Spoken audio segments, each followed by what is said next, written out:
waftiguna maanta safar ku yimid magaalada Hargeysa kuwaasoo ka socday xafiiska midowga Yurub u qaabilsan dagaalanka burcadbadeedka ee EU Cup Master ayaa xarunta madaxtooyada kulan kula yeeshay madaxweynaha Somaliland Axmed Maxamed Silaaniyo iyo xubno ka tirsan golaha wasiirada.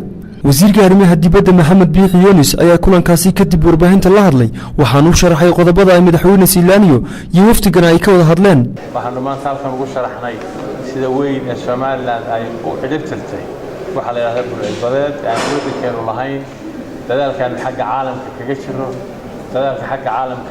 jiro dadka waarsanaya kalluunkeena tuugada ah iyo waxa illegal maaragtay fishing kalluunada dhahadayo marka waxaan ugu muhiimsanaayeen meeshan isugu nimid waxay inaan u sharaxno dadaalka dadkan iyo ummadda reer Somaliland ay gaadhay islaan rabnay inaan u xoojino iyo waxtarka ugu weyn ee aan uga baahanahay.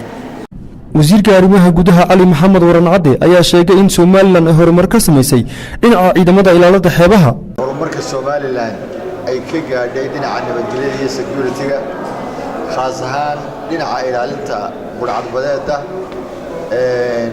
kalluumaysiga sharci darrada ah iyo horumarka aynu gaadhnay runtii waxa farxad ah in caalamku runtii maanta uu majeeranayo ama uu dhahooda ku arkay horumarka Somaliland oo isku tashatay ay gaadhay iyana maanta ay u baahan yihiin markii aynu tiinkii saarnay jilibka gaarsiinay inayna madaxa ama garbaha ay noo saaraan caawimadooda.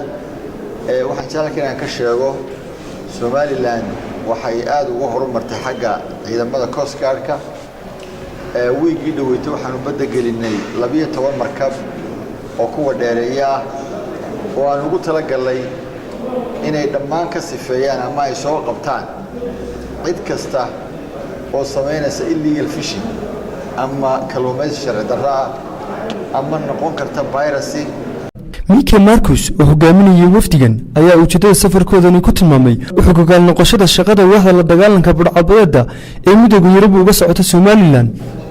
EU Cup ahaan waxaan halkan u nimid inaan indhayno sida ay shaqada EU Cup uga socoto Somaliland waxaan sidoo kale u nimid inaan tayisiino ciidamada ilaalada xeebaha Somaliland.